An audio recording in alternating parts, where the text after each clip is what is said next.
Selamat pagi mahasiswa angkatan 2025. Pada praktikum hari ini kita akan melakukan percobaan terkait reaksi kimia. Berikut adalah alat dan bahan yang akan kita gunakan, yaitu kita akan menyiapkan 5 tabung reaksi. Kemudian untuk percobaan pertama terdapat FeCl3 dengan asam salisilat, kemudian percobaan kedua terdapat NaOH dan juga HCl. Kemudian yang ketiga adalah asam bikarbonat dengan asam salisilat. Kemudian percobaan keempat yaitu asam sitrat dan CaCO3. Kemudian percobaan yang kelima yaitu seng dengan HCl. Kemudian alatnya juga terdapat pipet tetes, kemudian ada gelas ukur dan juga ada limbah.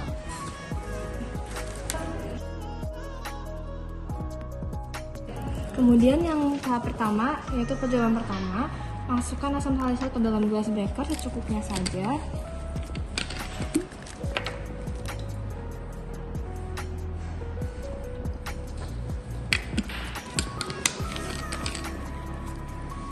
Kemudian tuangkan asam salisilat ke dalam gelas ukur kurang lebih 2 ml. Setelah sudah 2 ml, maka masukkan ke dalam tabung A.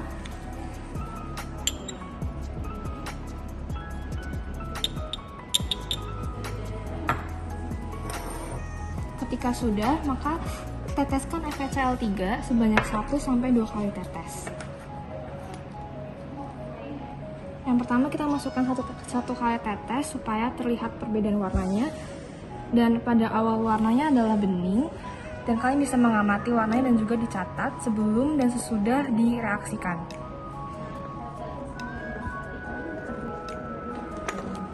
Ketika sudah satu tetes, kemudian bisa dicampurkan supaya terlihat warnanya apa yang terjadi. Dan bisa dilihat perubahan warnanya, kemudian dapat dicatat pada logbook.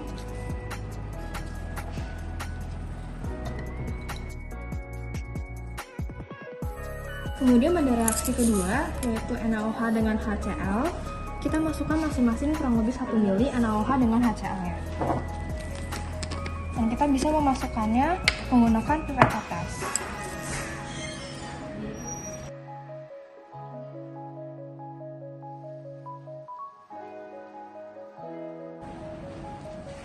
Setelah sudah memasukkan NaOH, kita bisa merasakan terlebih dahulu suhu sebelum dan sesudah ketika ditambahkan dengan HCl. Kita bisa merasakannya dengan mengetapkan tabung reaksi ke dalam kulit kita, yaitu suhu awal sebelum ditambahkan HCl dan juga ketika sesudah ditambahkan dengan HCl.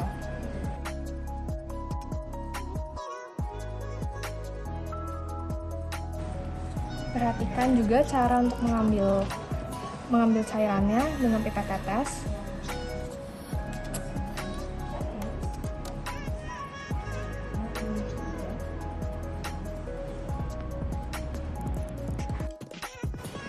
Kemudian, karena reaksi kedua adalah terkait dengan perubahan suhu, maka kita bisa menempelkan reaksi itu kepada kulit kita, kemudian bisa dirasakan apa yang terjadi, yaitu terdapat rasa panas dalam kulit karena reaksinya adalah eksoterm atau mengeluarkan panas ke lingkungan. Ada reaksi yang ketiga, yaitu antara NaHCO3 dengan asam asetat. Yang pertama, kita akan mengambil NaHCO3 sebanyak 2 ml.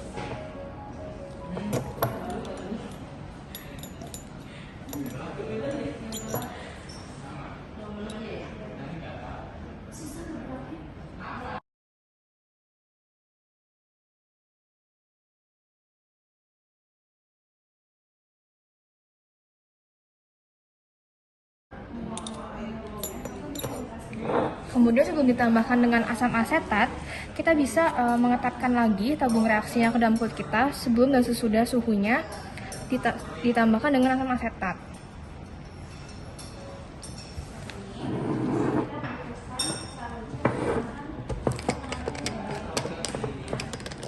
Kemudian yang kedua, kita akan menambahkan asam asetat juga sebanyak 2 ml.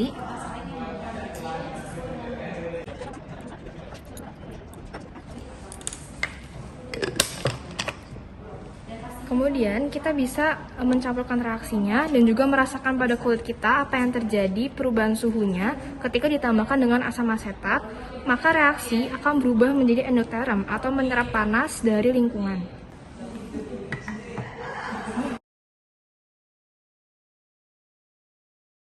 Kemudian pada tabung reaksi keempat, yaitu reaksi antara HCl dengan seng, yaitu dengan luas permukaan 0,5 cm², kita ambil dengan menggunakan pinset.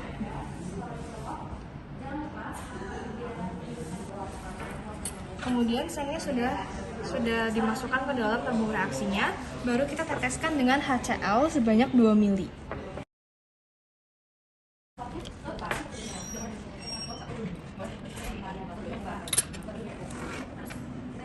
Kemudian bisa diperhatikan dengan penambahan HCl, maka akan terdapat gelembung gas di bagian bawah sengnya.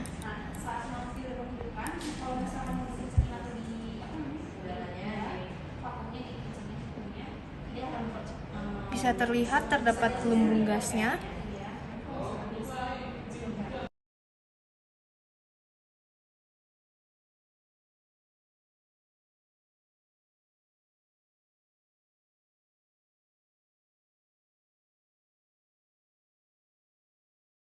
Kemudian pada tabung reaksi yang kelima, yaitu reaksi antara CaCO3 dengan asam sitrat.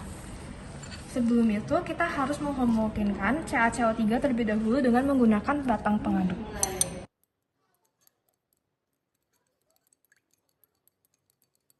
Kemudian setelah dihomogenkan, kita ambil kurang lebih 2 ml ke dalam tabung reaksinya menggunakan pipet tetes.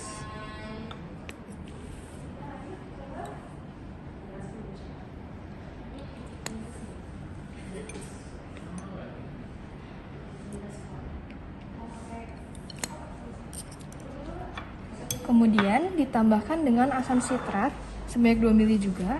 Dan juga sebelum itu kita juga perhatikan dan diamati sebelum ditambahkan dengan asam sitrat.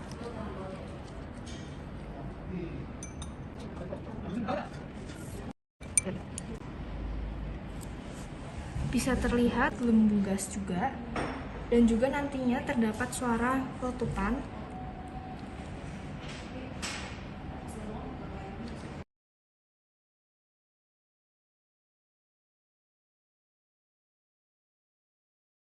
Dan terdapat seperti gelembung gas seperti ini, dan juga akan terdengar bunyi letupan atau desisan.